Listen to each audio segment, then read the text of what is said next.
On the way to a race last year, I got the idea to make a video production. I'm going to show you this video that I produced. It took about 10 hours and I'll play it in just a minute. But first I'll just introduce the video. And it's about the future and how you can prepare for the future of AI and the sports, and how you can practice to peek behind the scenes to get an idea of what's coming up next, because there's a lot of stuff going on in the world right now. So the video production that I made, it starts with talking a little bit about looking at the cash flow behind the Olympics last year. And it's a little bit wild, but it'll make sense if you really zoom out and look at the big picture. In the good old days, marketing and business practices, they were like pretty straightforward. But I will put something on the screen here of an example of a very modern business practice that I don't think is very useful for humanity. I'll put it here. You can click pause to read it if you want. I definitely recommend you to do it. And of course, if you want to live in fantasy land where you're just thinking like, oh, I think everything is just a coincidence and nobody want to make a little bit of extra money, then you can continue to live in that land. And I don't disrespect you for doing that, because it takes a lot of strength and principles and solid values. You need to look inside of yourself, see what values you want to build your worldview on. And I totally understand if some people don't have the strength or the character to do that. But the good thing about being a motocross rider is that most motocross riders, they are not that naive. They know that everything is paid for by sponsors, and it's almost the same in politics. Each politician, they should also, when they finish their term, they should say thank you to all my sponsors. I want to thank this company, this huge corporation from this industry. Oh, thank you, this and that, and for all the money I made. Usually politicians on a high level, they always retire with a lot more money than their salary has even closely made it possible to make. Anyways, that was enough introduction. So now I'll play the video for you. Please share the video. And if you're interested in this sort of stuff, I recommend you to also follow me on Twitter, FastCoachToby, where I talk more about business and politics and things that are actually really important in life, and not just like riding techniques and bike setup and all that good stuff. So let's go. Let's watch the video now. Why did the 2024 Olympics lose an estimated $2 billion in ad revenue? Did they just Bud Light themselves, or is there more to it? The full perspective might surprise you, as it involves enormous hidden cash flow, your individual rights, and the introduction of a robotic workforce. The real reason that they promoted LGBTQ is so surprising and so unfair that even the whole LGBTQ community will be offended by it when they learn the whole story, and they might even join the side of the non-woke people who have more conservative views. This will be the bombshell of this video, but more on that later. Let's start at the beginning. As you may already know, the scandal started with the opening ceremony that was basically a mockery of Jesus and the Last Supper, and it heavily promoted the LGBTQ movement. Now let me talk about the things you probably didn't hear about, which makes all this a much bigger deal than you probably imagined. Firstly, let's talk about the hidden money aspect of the LGBTQ agenda. Each person that is converted into a customer that signs up for a sex change operation will bring in an estimated $1 million in revenue over a lifetime of surgeries and medications, etc. Now multiply that with the number of potential clients, which is basically everyone they are targeting, especially children. Note that in the ceremony they put one child among the 12 other actors. Now imagine if they actually managed to convert, for example, 100 million children and young people of the world's population into getting a sex change operation. That would generate $100 trillion in revenue. So now you see that this is easily the biggest new market segment to ever be created in the healthcare industry. Since 2020 we should maybe add, but that's another story. And if you factor in that most people statistically regret their sex change operation, then there is also a big market for reversing sex change operations. They are basically making money by confusing and manipulating their LGBTQ customers. But it doesn't even stop there. It's not just about the money. You see, in the game of chess, every strong move is made to serve more than one purpose. And all political agendas are very much like chess.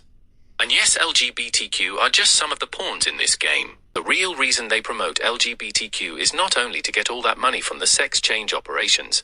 These industry elites that have planned all this, they have more than enough money already. The real reason they promote LGBTQ is to limit the working class citizens' ability to reproduce and have children, and this is in order to prepare their industries for a robotic workforce. This is actually very simple logic. The industry elites that own most of all the big industries don't need the human workforce anymore, when robotics powered by artificial intelligence can do all the work for them.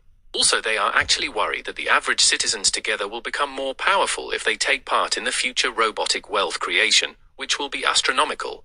Some people would say that we are already in World War III, and the weapon is media control and creating manipulative information, resulting in woke culture. It is not a war between countries. This is a hidden war between the industrial elite and you, the working class, and small to medium-sized businesses. This all sounds pretty dark, but don't worry, there are a lot of reasons for hope, as we will get to in the end of the video. So how did we get here? First of all, these industry elite people meet at the WEF and at the Bilderberg meetings every year, where they present their agenda to the politicians. And probably they give the politicians some bonus money to help them put things in motion. They also use the United Nations and the World Health Organization to carry out their other woke agendas, such as the climate crisis, which they say is the result of overpopulation, which again they use to justify depopulation strategies. And yes, I'm sorry to say this, but the LGBTQ agenda is one of the depopulation strategies, similarly to China's one-child policy. And to be clear, I have nothing against people who have a more colorful sexuality, your body, your choice, but I think everybody, including people in the LGBTQ community, would say that it is unfair to use manipulative methods to push kids into doing irreversible things to their bodies if it's not aligned with their future adult preferences. These surgeries are probably the most unfair business model imaginable.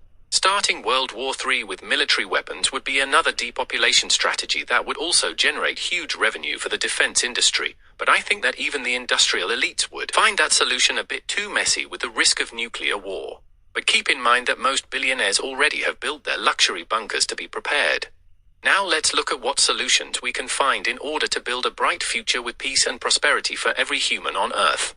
The most important thing you can do as a citizen is to be brave enough to speak your opinion, especially if you have access to reach many people.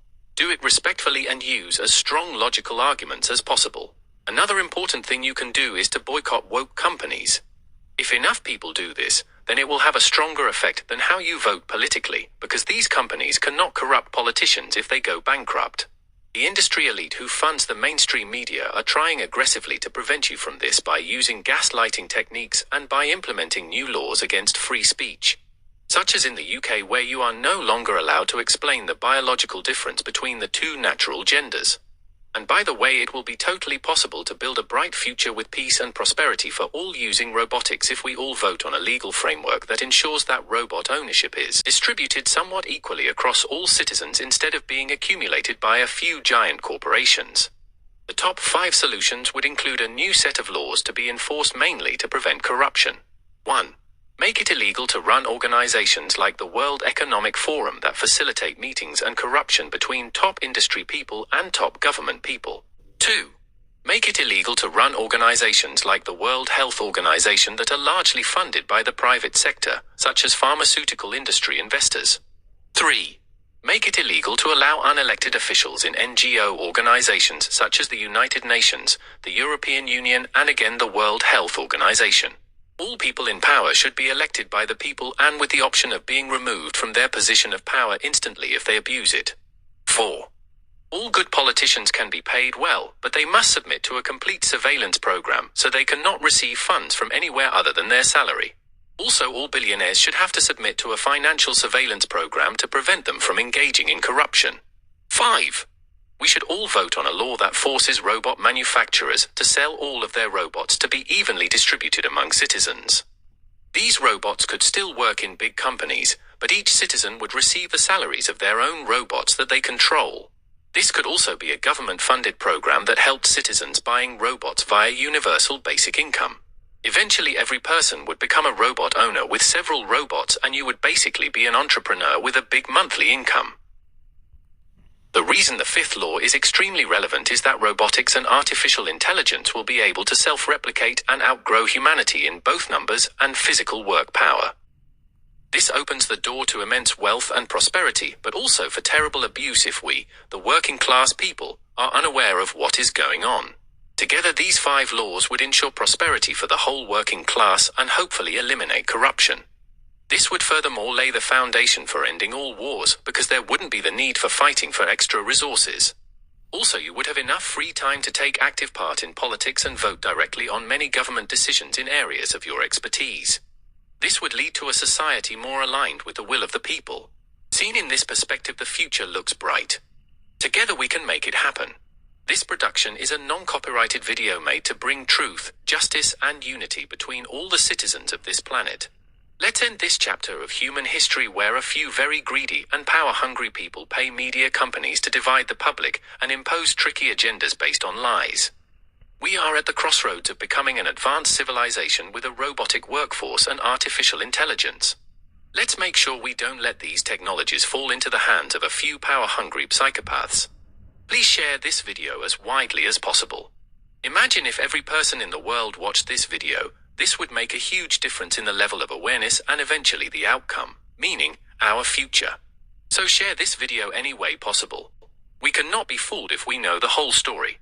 And we all share the same core values and goals because we all want to build a bright future with freedom to choose our own path and with peace, prosperity, and unity.